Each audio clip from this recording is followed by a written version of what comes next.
This podcast is for entertainment purposes only.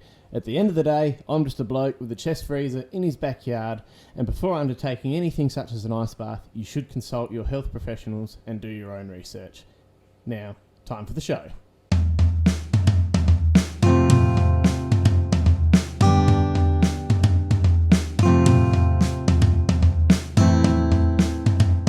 Legends, I'm Trav Dittmar and welcome to this episode of the Cold Exposure Hot Topics podcast. I'm joined today by Jason McDonald. G'day Jace, how are you mate? Good Trav, yo, thank you for having me, and definitely feeling very cold today, so I apologise if my voice is a little bit stumbly. Still warming down from that ice bath, so let's get into the hot topics. No, that's alright mate. I had one guy come on at the start, well Adam actually, he did the first one, and he was still shivering after the end of the podcast, so you're doing alright comparatively. Mate. I feel for you, Adam. I feel for you. So you're a few minutes out of the ice bath now, mate. How are you feeling? Outside of the obvious shivering. Good. I feel like my body, after an ice bath, it always feels like it's kind of burning on the outside. Like you've got that sensation, but the endorphins are there. You're feeling good. You know, it's a good start to the day, starting off nice and early as well. So, yeah, I love it. I'm feeling good. Excellent. That's what we like to hear, mate. And now you were just telling me a bit off camera. There's some big plans ahead for you this year already, but before we get to that point, I'd really like to discuss a bit about how you got to that decision, first of all. And I mean, you know, the decision basically was to travel undisclosed amount of time, really, wasn't it? Correct. Going to be setting off in a couple of weeks or so, but who have you become, what have you had to do to sort of get yourself to that point where you want to travel the world? Yeah, absolutely. It's something that I've been thinking about recently and towards a decision, and also if it's the right decision. But every time I ask myself if it is the right decision, I know that I'll be thinking, what if I don't go ahead and do it? And with my life, and always with the experiences and decisions I make in my life, I always think about when I'm 80 years old and I look back on my life, what do I want to remember? What do I want to look back at the experiences that I was able to make? And I think in life, you know, I've just sold all of my stuff. I've sold my car, all of my furniture. I've really got a backpack to my name at the moment, so, and my laptop, which I'll take with me for sure. But I think a really good quote that really resonates with me is that when we eventually pass, we're not left with any materialistic objects or any materialistic things. All we're left with is our memories and experiences. So I think to make the most out of all of the memories and experiences that we can is what we eventually pass with. And I think that's what creates an easy decision to go ahead and sell everything and travel and be able to make more of those memories and experiences, and also to find myself, which I'm super excited for. But on top of that, I've got to give some credit to my business partner, Daniel Lauzes, as he was talking and explaining to me about the hero's journey and how there's a calling in the hero's journey. And what this calling is you can either accept it or you can decline the call. And a lot of people get stuck in this part in their life where they are always constantly declining the call and they're not taking that next step in their life to grow as a person. And I've had the calling to go ahead and travel, as Daniel was doing the exact same. And by seeing him and himself inspiring me, I've decided, you know what, this is my calling, and I can either take the call and do the same thing, or I can stay the same, you know.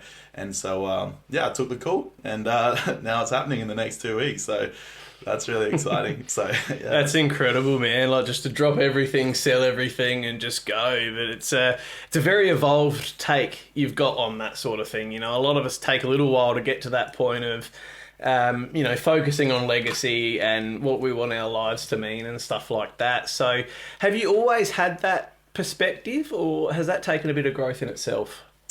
Really good question, my man. So in terms of having that perspective and how that came about, I feel we're both aware of the group in Adelaide that they do on Saturday, which is Men on Purpose. Yeah. And at Men on Purpose, when I did arrive to the group, I did the meditation on the beach after a breath work. And in the meditation, I remember we had to visit our younger self, and we had to speak to our younger self. And what would we say to our younger self? And I remember seeing my younger self at a point where I needed my older self most. And I remember saying that we will be okay, and we will make it, and we will be happy, and we will find success, and whatever success means to us at the time. And so I remember when I was younger, maybe in year 8 and year 9 in school, I was facing like a really deep depression. I felt super alone. I didn't feel loved. I didn't feel like I was welcomed in this world. I didn't feel like I belonged at all. I didn't have a sense of belonging. And this is also a deeper root and a purpose into why I've created my coaching as well. But from that, I remember when I was younger in year 9 or in year 8, I remember going through so many nights and so many years of just constantly crying myself to sleep and just being in like a great depression and feeling alone. And I remember this one night I was crying, and I remember my older self, there was a voice that came to me. And the voice was basically exactly what I said at Men on Purpose, which was crazy. And so I remember from that moment, I decided to create a change. And I decided that was, my breakthrough moment. That was the point where I didn't want to be like this anymore. I didn't want to feel like this anymore. And so I decided to create that change. And I found personal development. I started reading, and I read the first book was The Secret, which was gifted from my sister, which was all about the law of attraction and how you think of something, it will come to you, and practicing those... having those practices. So from that, essentially I started working on myself. And I'm sorry, Trav, what was your question again? So, you had that moment where you encountered personal development and obviously shifted into, like you said, doing a bit of reading, stuff like that. What was life like before that? I mean, obviously you mentioned a bit about growing up a bit depressed and things like that. When you got to early adulthood and stuff like that, what was life like then? Yeah, absolutely. I think we all experience a time in our lives where maybe we feel lost or we don't have that sense of belonging. And I think going through life, I was always just trying to figure that out and figure out why I was put on this earth and what my reason for being was. And to find that, what I had to do was essentially look into myself. There's a quote that I really love and I've been resonating with a lot lately, is you can read 100 books, but if you never read yourself, then you'll never learn a thing. And so I decided to start journaling, start writing down my thoughts and my feelings and trying to understand my values, and doing a lot of research around... I found Ikigai, which was a book. Have you heard of the book Ikigai? Yeah, read that one. Yeah. Which is basically, for anyone that doesn't know, it's a reason for being and a reason to wake up in the morning. And you got to find something you love, something that you're good at, something the world needs, and something you can be paid for. And I feel like as soon as I read that book, it was actually my first tattoo, and I got it tattooed right on my elbow here. And I started chasing that. I started waking up with more of a purpose to try and figure out what it was what I needed to do, and what I enjoyed and what I loved, which ended up becoming the coaching, which is the solace. So has fitness always been a part of your life? Or has that been something that sort of came later with the rest of the work? Yeah, so when I was facing this Great Depression in year 8 and year 9, the first thing that I did, I was very skinny, by the way, so I had no muscle on me whatsoever. I was very, very skinny, about 50 kilos. And I started with setting an alarm on my phone, and it was to do 50 push-ups at 8 p.m. every single night. Yeah. And this was the starting point. And so from that, I started doing the push-ups every single night. And I started getting really good at those to then go ahead and grab myself a pull-up bar. And I was doing push-ups and pull-ups. And then one Christmas, I asked my mum for a pair of dumbbells, and she got me a pair of adjustable dumbbells for Christmas. And I remember that's when the whole fitness journey really started, probably when I was about 16 or around 16. And that's when I learned every single exercise that you could possibly do with a dumbbell. Yeah. And just started with body weight and dumbbell exercises, which was where my fitness journey started. But I definitely didn't start in fitness. I was always a very skinny kid. Yeah. So it sort of took a bit of time to build up, but I suppose you look at it with hindsight, and it's like, how awesome was that? Being able to learn from the bare bones of body weight stuff, and then the Christmas present of the dumbbells, yes, that, if you look at that, in some ways it might seem a bit scarce, but you've had an opportunity to go and develop so many different variations of exercises and learn so much about it. It's actually quite beneficial to have been. Yeah, that's absolutely, yeah. I think I wouldn't have had it any other way. I've never had a gym injury my entire life, and I think it's because I've built up very slowly, from body weight to dumbbells to then eventually get a barbell. And I eventually built my own home gym, but before then it was just all, yeah, body weight and dumbbell exercises, which I recommend to absolutely anyone that wants to just get started. And it's honestly all that you need to build that routine, and you can do it at home. And then from there, I didn't get into a gym until I was about 18 years old. And then I started getting serious about my training and got to where I am today, which was lucky. Yeah, awesome. So from getting into the gym, how long was it between then and starting to help people with their fitness? Great question. I think when I got into the gym, and even from my home workouts, I started packing on muscle quite quickly. Being quite young, 16 years old, and having a lot of testosterone, I started packing on muscle quite quickly, and I became obsessed with training, and I became obsessed with everything that training actually gives you as well, such as the routine and the mindset and the discipline and everything that comes along with it. And so this was my new lifestyle, and I didn't skip a day. I went every single day. I didn't actually understand rest days, and now I know that they're very important. Make sure you have your rest days, everyone. But I didn't train legs either. Yeah, that's common. Make sure you train legs. But yeah, so essentially what ended up happening was, I think my physique represented what my lifestyle was like, and I guess it gave me a little bit of resume in terms of what other people saw from me, from what I've been able to create. And so I think the questions came naturally, which then sparked in me that I could start helping people. And then when I started helping people, I actually enjoyed helping, and I enjoyed giving them tips and seeing the results that they were able to get, and that naturally formed into me wanting to become a personal trainer as well. Awesome. And so how long then were you doing that on your own before you combined with Dan to make Solace? Oh, yeah, so fast forward, I've been training for about 10 years now, or for about maybe 8 years, so since I was 16 to 24 now. Yeah. And I started my own coaching back in 2021, and it was named Reborn. And so the whole philosophy behind Reborn was to not only the training, but to live a life where it's worth living, where you're waking up and you've got some sort of purpose, similar to the Ikigai.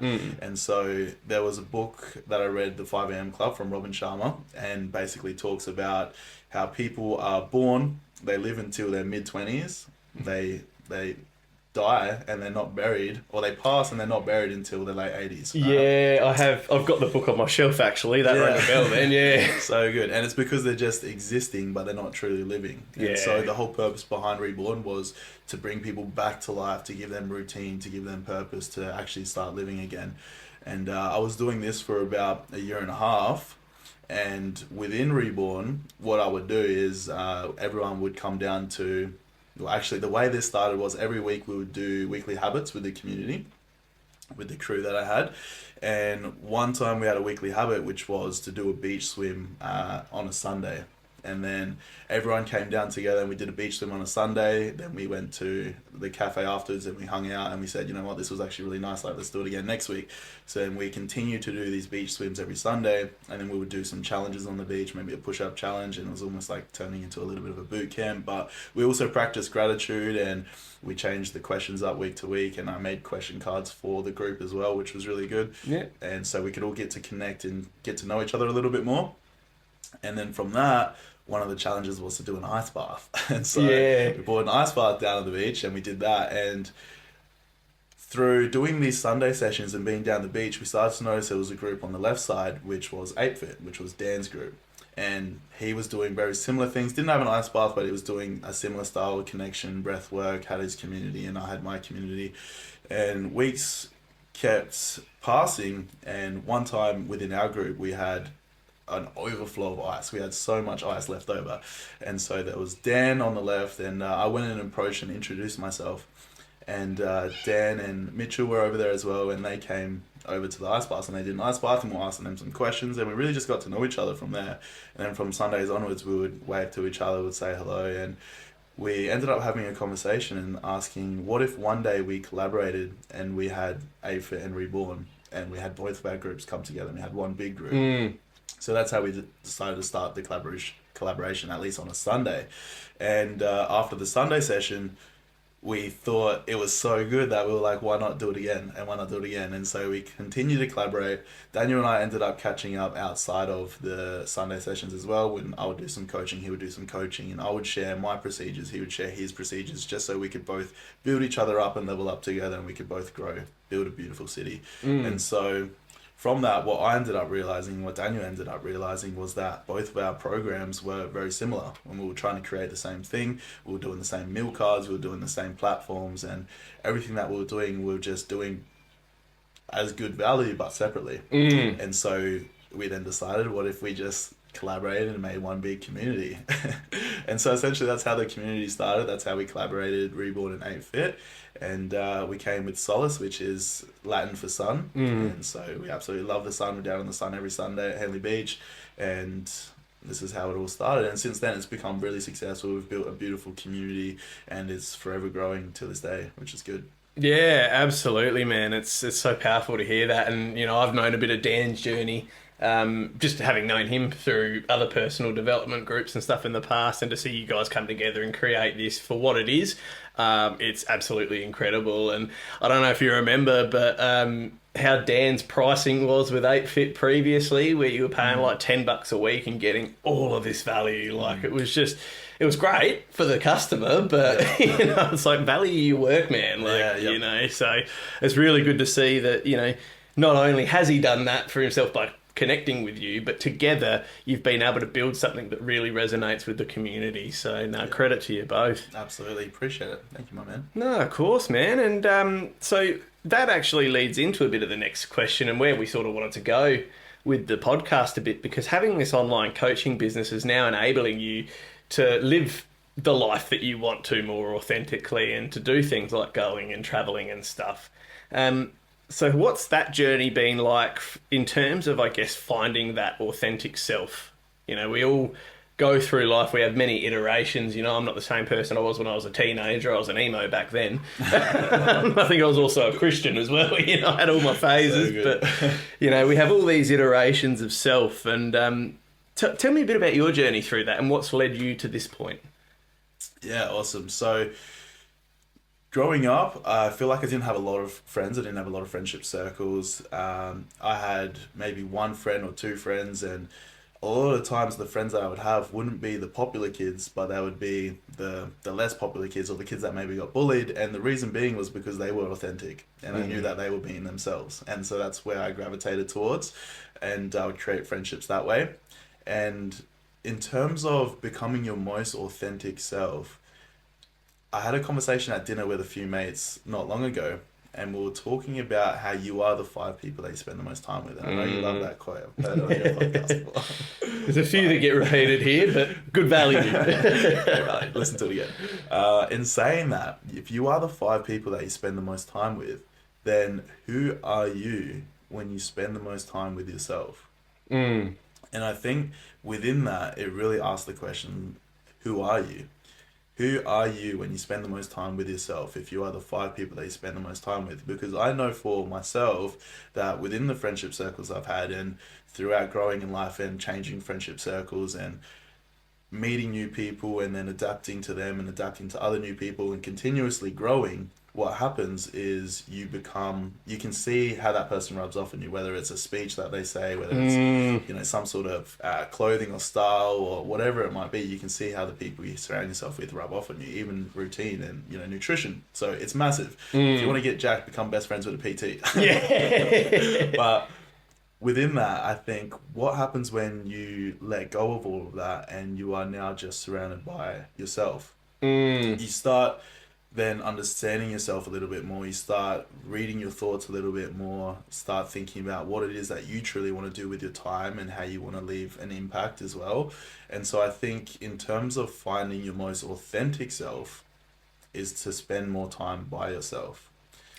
Yeah, it's almost that, like, and you're right, I do love that quote because it is very much true. But when you do get back to yourself, and say you do this through meditation or journaling or whatever it is, you then unlock the power to discern as well, where you can be like, you know, for example, like I'm always around my wife, obviously. So, I could be like, okay, these are the things I have picked up from em that I really like about myself. And, oh, maybe this side of em is still great, still works for her, but doesn't resonate with me, and you can sort of discern that with everyone in your life and then create, I guess, in your own mind, that image of who you are, can't you? But it's always that questioning of, well, where have these thoughts actually come from to begin with? Am I thinking this way because of that person, they've influenced me as such, or like who are my thoughts coming from? Where are my thoughts coming from? And the ability to discern that is really, really powerful.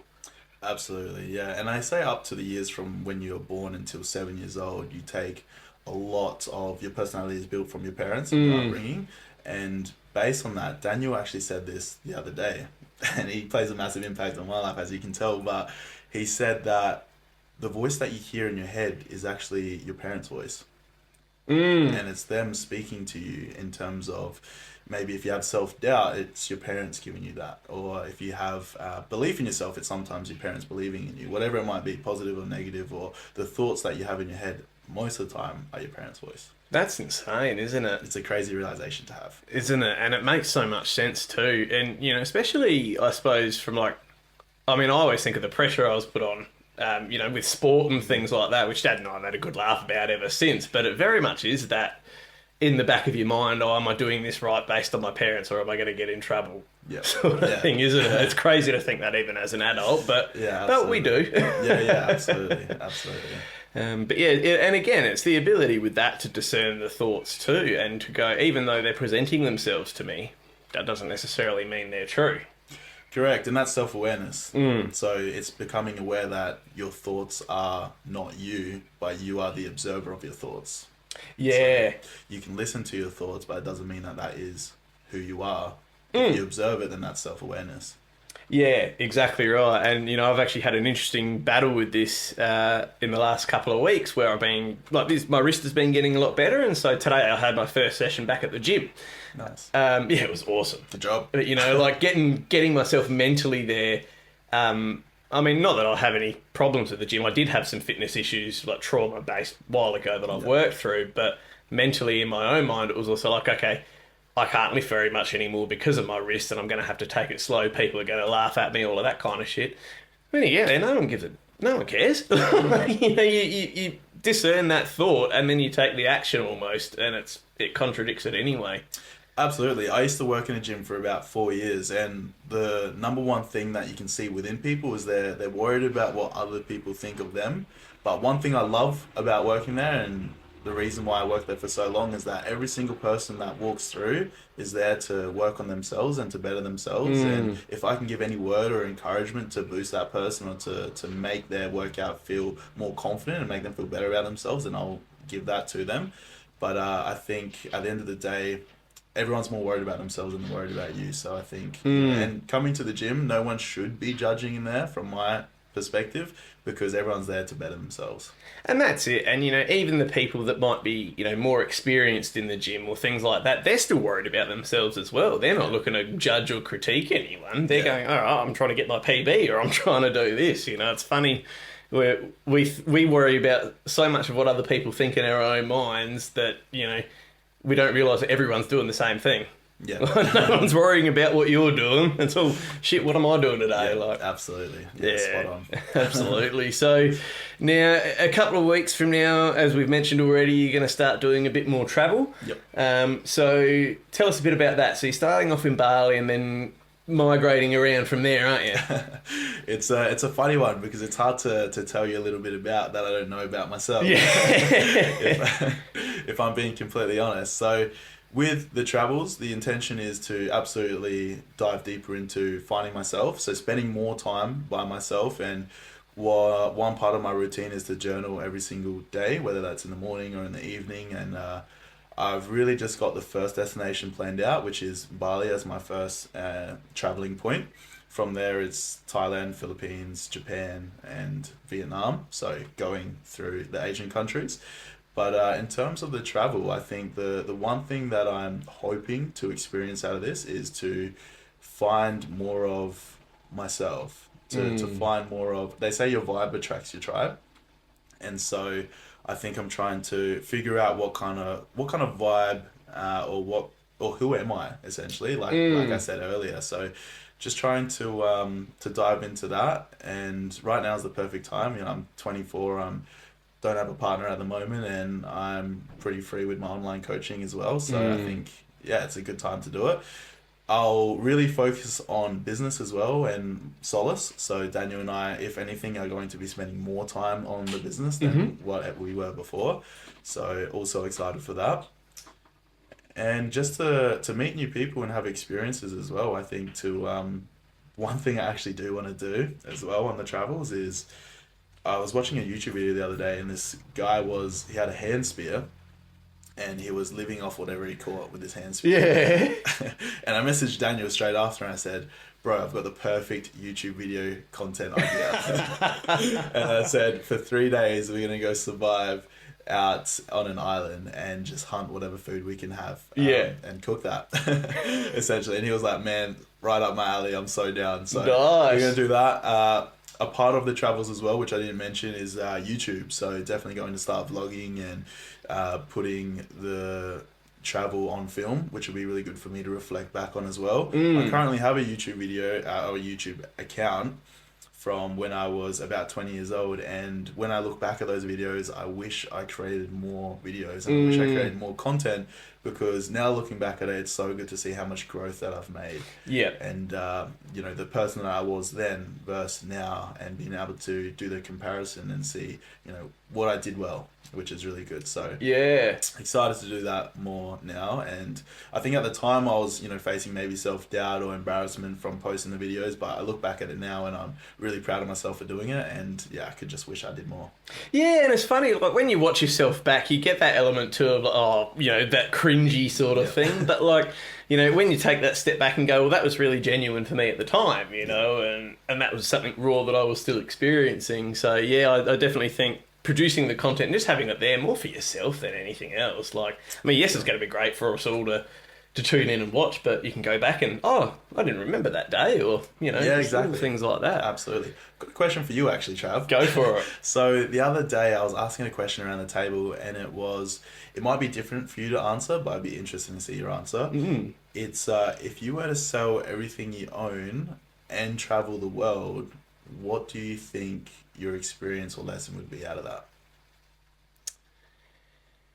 Oh, that's interesting, man. Yeah, what? So there's got to be one big lesson out of doing that. Yeah, it's a deep question. Yeah. I mean, you can have some time to think about it. I mean, I suppose I look at it and go, you know, to be another way of building confidence in myself. Yep. You know, to be able to go, yes, I could do that. Like, yes, I'd be all right. Yes, it'd be scary, but to be able to go and do it, cool. I've done that. I've accomplished, you know, being able to do that and prove to myself that I can trust myself in that capacity as well. But yeah, I guess the biggest lesson that I would apply to it, and that I try to apply to most of my life anyway, is all that I know is that I know nothing. You know, and like even in my own hometown, in the comfort of my home, like an environment that I know, I can go down the road, speak to someone I've never spoken to before, and I can learn heaps from that person, you know, and I just think that's magnified over the course of if you were to travel globally. And so that would be my approach is, oh, I think I'm going to this spot, but I might end up elsewhere and who cares, and, you know, learn along the way. So learn along the way. Yeah, sure. I think that's what it's all about, isn't it? Absolutely. We're all just trying to figure it out at the end of the day. You know, no one's really got as much as someone might seem like they've got their life completely together, no one's really got it figured out. You know, we're just learning along the way. Exactly. We're all just trying to do the best that we can with what we know, and I think, you know, the ability, like you've just got the best chance in the world to do that now, where, you know, just because we do things a certain way here doesn't mean it's not a better way to do it overseas. And absolutely, I think that's going to be really, really powerful for you, man. Yeah, I think life experience, and also a massive eye opener for seeing the lives of how people live in different countries as well, and to. You know, I'm always practicing gratitude every single day, and I practice gratitude to be in Australia and live here in Adelaide, for I know that around the world there are many countries and places that are less It's less fortunate. Less fortunate for sure. Yeah, and it's I don't know how much travel you've done before, but I noticed when I went to Cambodia, and that's over 10 years ago now. But you could be in a town somewhere and you'll have like a beautiful mansion here, and then literally next door you'll have a slum or like a shack with 20 people living in it. Yeah, wow. And it's just such a stark contrast of poverty, wealth, all of that sort of thing, but also perspective. You know, because you'll go to these houses, and that's some of the work that we did, where we went to houses of people that were less fortunate, and they still want to give you everything they can. You know, they'll still cook up meals for you. They'll give you the shirt off their back if they can. They have nothing, but they've got something in here that is often forsaken in the Western world. Yep. You know, when we've got so much of everything, it's a really beautiful and humbling experience for sure. Yeah, I think it's definitely character building when you think about just off of general, I guess, I don't want to say stereotype, but when you see people that are less fortunate and they have less than, they're always more giving because they know what it's like to have nothing, and so to give something, they know what it's like to receive something as well. And so I think that's also something powerful to experience, and that we should all experience as having nothing as well. Yeah, absolutely, because you don't know how good you've got it until you don't. Correct. You know? And it's like that saying about your health too. Yeah. You know, you can have 99 problems until your health is a problem. Then that's the only problem you've got. Absolutely. Yeah. It's amazing, that sort of perspective. So we've obviously established that part of your journey is going to be discovering yourself and finding new parts about yourself. What's say 3 things though throughout your journey so far that you know to be authentically true about yourself now? Absolutely, that's a great question. 3 things that I know to be authentically true about myself. So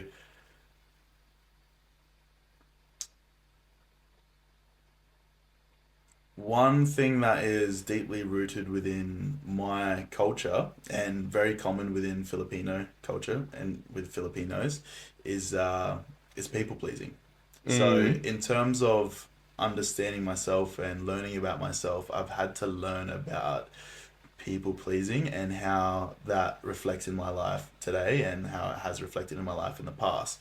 And what people pleasing is essentially saying yes to things even when you don't necessarily want to do them, and doing something because of someone else, which it is a pro and a con, because the pro is obviously you're being empathetic and you're doing good things and whatnot, but then you have to think about yourself in the picture as well. And you know, if you're constantly giving and you're not giving back to yourself, then how are you going to become the best version of you?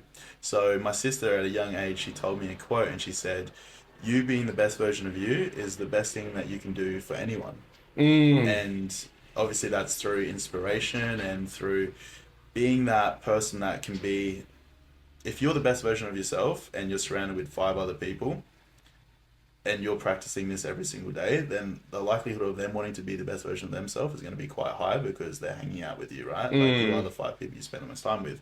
So that's a massive one, is now with every decision that I make, I constantly think, am I being the best version of me in this decision? And does this reflect with the person that I want to become as well? And so I actually made a quote out of that myself, which was really cool, which was, the best version of you is only a thought away from becoming.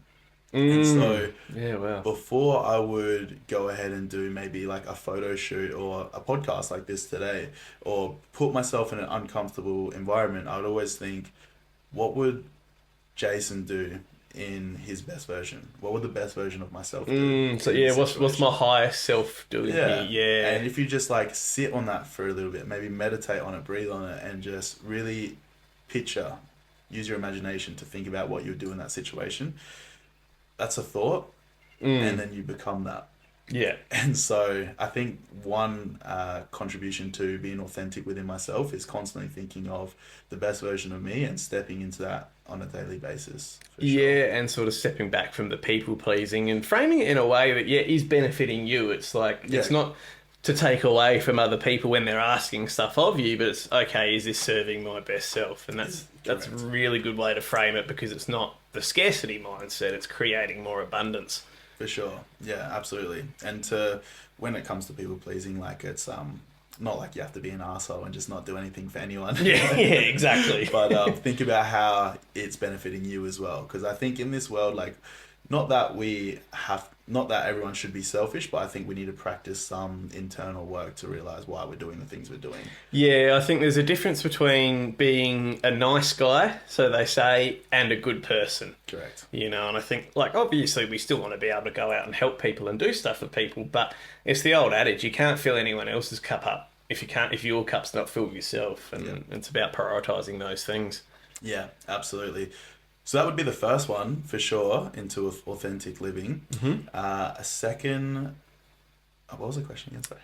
So what's two more things that you know to be true and authentic about yourself? Absolutely. So I feel like stepping into the best version of myself every day is something that is true and authentic that I practice. The second thing would be my passion and my intention with my coaching, which is to help and build up everybody around me into the best versions of themselves as well. Yeah. And so basically this kind of ties into the first one though in a way, but with the coaching, it's something I know that if you can't go a day without thinking about something, then you shouldn't ever stop pursuing that. And every day I wake up and every time I'm going to sleep, I'm constantly thinking about my coaching and how I can level that up, how I can do more, how I can create something else. And Daniel and I have had some times where we had to take a step back and be like, man, we've been creating so much, like, let's just nurture our community now. Like, let's just check in with everybody and build everyone else up, because we get so stuck in just creating things sometimes, like a workbook, or now the retreat that we're wanting to do in Bali this year as well. So it's going to be really cool. But yeah, I would say my focus on my coaching and what that means to me. There's a deeper level to my coaching and what that means to me as well, because with what I touched on earlier with in year 8 and 9 and going through that depression and feeling alone as well, I never wanted anybody else to feel that way. And I think when you experience that and you really feel what it feels like to feel alone, you genuinely just don't want anyone else to feel that way, and because you know what it feels like. Yeah. And with my coaching, with the community and with the Solace Sunday, where we have everyone come down to the beach on a Sunday, we have some connection activities and have everyone do an ice bath and ocean dip and a cafe afterwards. The purpose behind that for me and what it means to me is to connect people together and for people to have a place where they can have a sense of belonging and a reason for being and not feel alone, because I know what it feels like. And so that's a place and that's a part of me that is very authentic and important to be able to give that to people as well. Yeah, beautiful. Yeah. So essentially, out of those two elements there, you've essentially covered Ikigai, which I don't know if you realised then, but the things that you already know to be true about yourself cover most bases of purpose and life and all of that, and now you get to go out and expand that perspective and bring more things in, which is so cool, man. Yeah, for sure. Yeah, I never really put that in perspective. Yeah, well, it's sometimes it takes someone from the outside to look in and point it out. I've had that with a couple of guests on the show who are taking on like physical challenges and things like that, where people struggle to stop and smell the roses and celebrate what they've achieved and what they've done, because like the goalposts change and, we just focus on the next thing. But, mate, you're 24 to have all of that set and an adventure around the world coming up. That's pretty damn awesome, don't you think? Absolutely, yeah. I'm super stoked. I'm definitely very grateful and pinch myself every day with the opportunities that I've been able to create as well. I know that it's not exactly common, and I know that a lot of people are chasing that type of lifestyle. So I think I'm, just genuinely so proud of the younger version of myself for pursuing his goals and his dreams and his passions, and to become the person I am today, to be able to do what I'm doing. I just, I'm very, very grateful and appreciative of it, for sure. Yeah, and you should be proud of yourself, like you said too there, man. I haven't known you for very long, but you're a very impressive bloke, and, as I said, you've set everything up to live a life on your terms, which is what we all want to do, really. So that's a full credit to you, man. Appreciate it. Of course, brother. Of course, man. Heading overseas soon, and catching up with Dan for parts of it and whatnot. What does the online coaching platform look more like now for you? Now that you're not necessarily going to be hands-on with the community as such. Yeah, for sure. So obviously not having the in-person community where we would essentially train at locations in the gyms in Adelaide and then also the Solar Sundays. With this all going online, we're putting a focus towards the workbook that Daniel and I have just released, which is the Solace Coaching Workbook. There's 10 weeks of self-development in there with pages that Daniel and I personally created, which from the 10 years of my self-development journey and finding out about myself and the 10 years of Daniel's self-development journey, finding out about himself, we've both put in the best work that we've discovered and chucked it all into this workbook. So this workbook means so much to us. It's worth more than $1 million in my eyes, and essentially this is going to be our focus to do the virtual online calls with our community every Tuesday night, and on the online calls they'll be able to see us through these calls and essentially work through the workbook with the community as well, which is really cool. And we've got some leaders within the group like Corn Beans, Luke Corbin, and Michael Little, and these leaders within the group as well that are going to be into breakout rooms on the Zoom calls, so we have enough people being able to share essentially, which is going to be really cool. But we're going to connect through the Zooms as a priority, and then within the training platform, Daniel and I are currently recording a training library where it's us personally training for the training videos, so people can actually feel like they are still training with us, not necessarily just someone random from YouTube or something like that. So it's going to be a lot more personal in that way. And then because we're going to be traveling and essentially having more time on our hands, not being in Adelaide and very social and whatnot, we can spend more time checking in with people and on our laptops essentially. So more than ever, we'll be spending more time doing coaching while we're traveling, which will give people more value from having our presence on the platforms a little bit more as well, which is great. Yeah, that's going to be awesome. And I'm really looking forward to the new structure with the calls as well. I've just come on as a bit of a leader as well, so I'm excited for that. Perfect. And yourself. Yeah. I think I'm more doing the meditation and breath work side of things. So good. So good. No, I'm so keen to see it all happen, man. It's forming up really well. So, is there anything else you wanted to share with us today, mate, that we haven't covered today? I think we've covered a good part there. One thing that I am intrigued by though, and I know this is your podcast, but I want to ask you the question. Go for it. I love asking this question. It's success, and what is success to you? What does that mean to you? Yeah, so success for me is just having life on my own terms, really. So I was always very fixated for a long time, and without even realising it, on, when I get this, I'll be happy. When I get that, I'll be happy. And it's only in the recent, 12 months or so where I've gone, hang on a minute, I've got a nice home, I've got a beautiful wife, I've got awesome network of family and friends around me, relationships are really good, I'm starting a business, all of that, what have I got to complain about? What have I got to worry about, So for me, it's just finding that inner peace and being happy there, happy where you are, and I'm hoping my business expands this year even further to where I can work from home when our baby comes, so we can have more of that full family at home dynamic supporting each other. So from a personal perspective, that's what it looks like. But then, whatever I do, it's about having that impact on other people.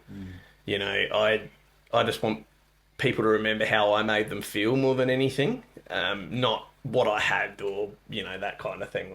I'd so much rather when I'm gone, you to go, oh, Trav was an absolute legend. He made me feel so good about myself, rather than, wonder who gets Trav's Bugatti or whatever. I couldn't give a shit about that sort of thing, Yeah. So yeah, it's just, that's what it is for me, man. I feel, without being arrogant, I feel like I am pretty successful just in my metrics myself. I can always continue to pursue more, and I am.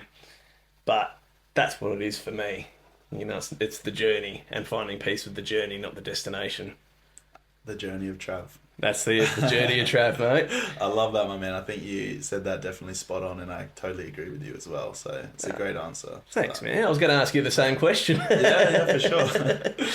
Well, as I am a man of connection and I love connecting with people, I am a strong believer of, the quality of your life is determined by the quality of your relationships. And so by having quality relationships around you, it doesn't matter what you have. You know, you could be in a bedroom with a mattress on the floor, me currently, and feel success because of the people that you have surrounding you and the people you have around you. So I think in my perspective, it's definitely the relationships that you have, the people that you have in your circle, and to build yourself up so much as a valuable person that you're able to provide value for others and get value from others through a connection and a relationship as well. So yeah, it's that reciprocity, or is that the word? I think. yeah, reciprocation. Yeah, essentially, yeah, absolutely. Where you're adding value to other people's lives, and other people are adding value just by being. Yeah, for sure. It's not necessarily going out of your way to have to provide an extra service or anything, but what value have I provided?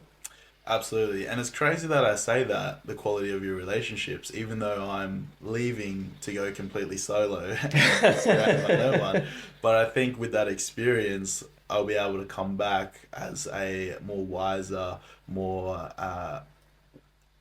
well-known within myself type of person that I can then deepen more relationships as well, which is really good. Absolutely, and it's just going to add a different layer to your relationships when you do go away, because you will be apart from these people for a while that you've formed a physical relationship with, being in person and stuff, but now it's obviously all going to be based in a different way, so that'll bring with it its own challenges, but bring in, I guess a signifier of, all right, what relationships are strong, what relationships maybe are going to fall off as a result. Correct. Because where you're going, not everyone can come with you, and that's okay too.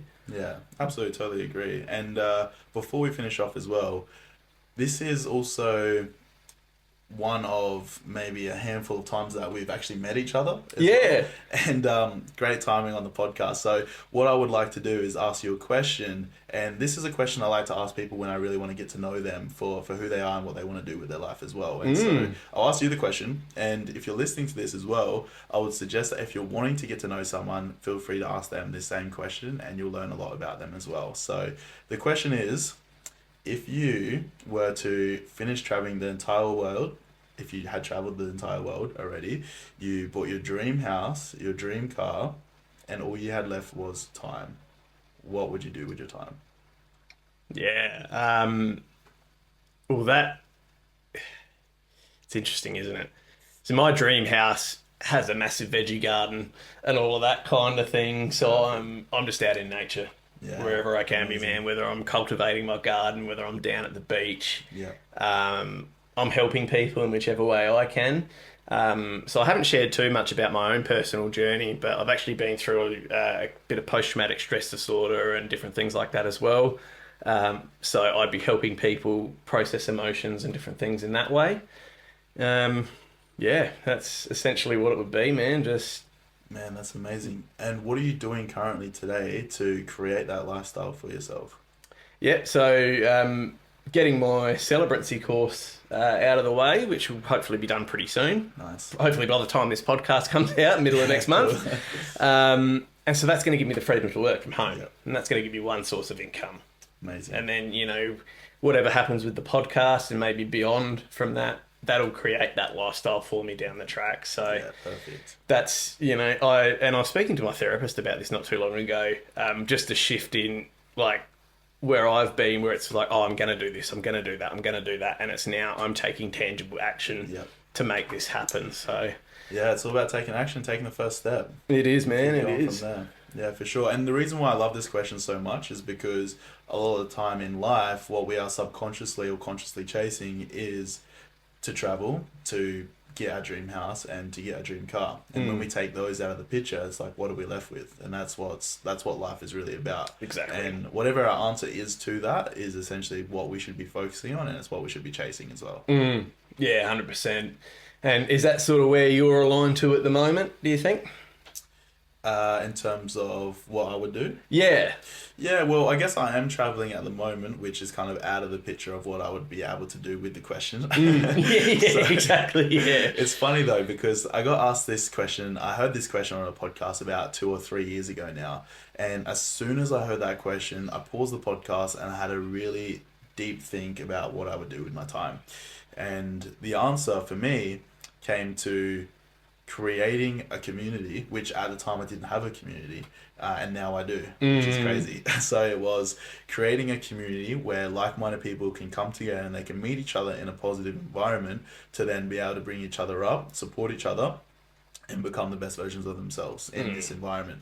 And I also think, like, for relationships as well, a lot of the time men or females can go out to a club or a bar and they can drink alcohol and meet someone that way and think that's the only way that you can meet someone as well.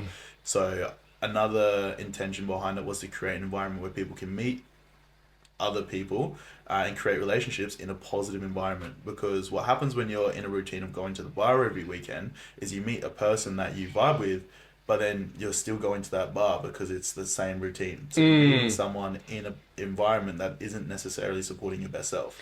Yeah. Whereas meeting someone in an environment at the beach maybe is supporting your best self, practicing self-development, self-awareness, and meditation, breath work, something that feels positive, to then be able to continue doing that with that person, and you're now in a positive environment and becoming the best version of yourself.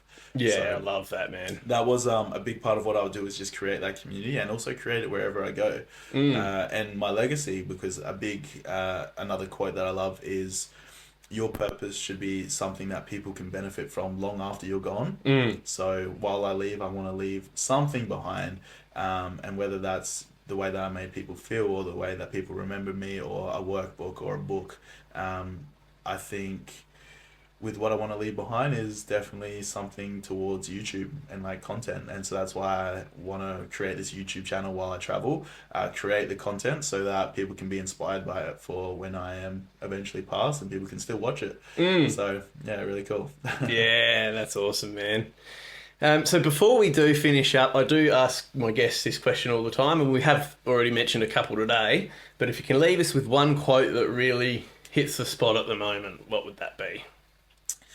For sure. I put a couple of my favorite ones in the podcast already. You have, yeah. So let's think of another one. I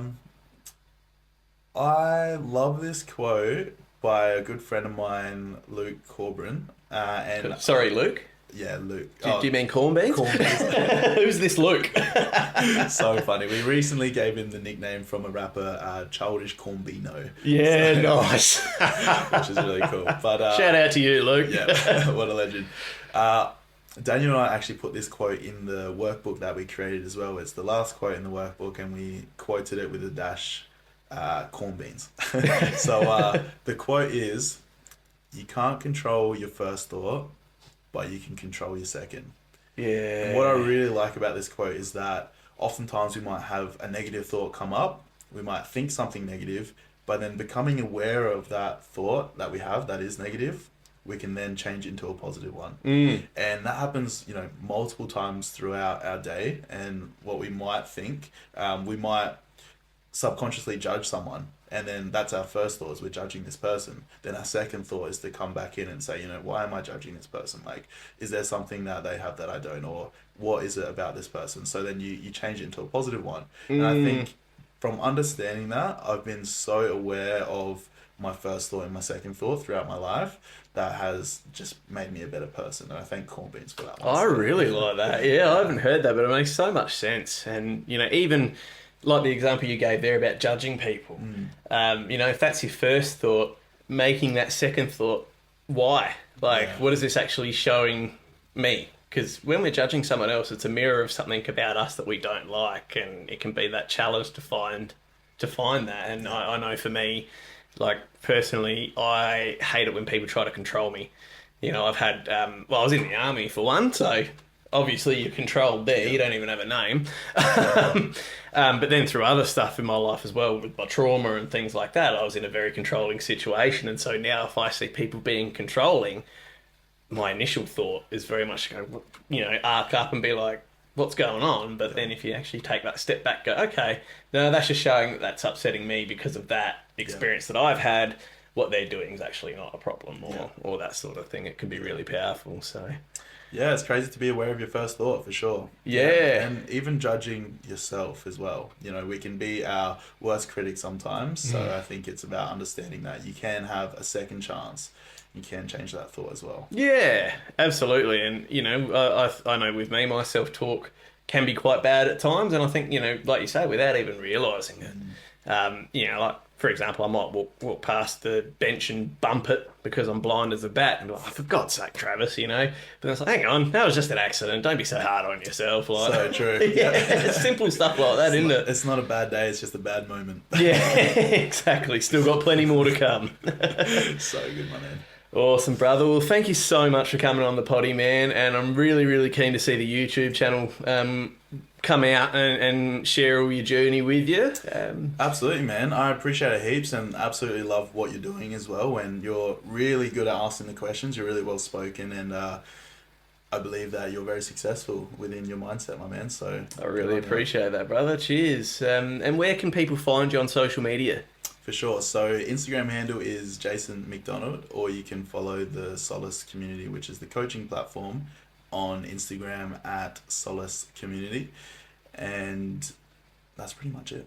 Cool, yeah. And by the time this episode comes out, you'll probably be travelling as well. So I'll put all of your details, plus presumably your YouTube link, legend, in the show notes as well. Much appreciated, my man. Thank you. Absolutely, brother. And you can find me at The Journey of Trav on Instagram, or Trav Dittmar on YouTube and TikTok, and all podcast platforms as well as YouTube. So thanks for tuning in, legends. Been another great week, and I'll see you next week. And once again, Jace, thanks heaps for coming in, brother. Thanks, guys. Appreciate it. Appreciate it. See ya. See you later.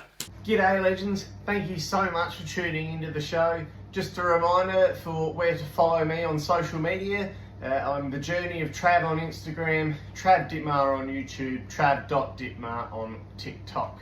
And if you are listening to this podcast on Apple Podcasts or Spotify, please give me a 5-star rating and leave a review as well. That would go a long way to getting this podcast out there. And if you are watching on YouTube, please like, subscribe, share, all of that good stuff as well. Thanks heaps, legends, and I'll see you next time.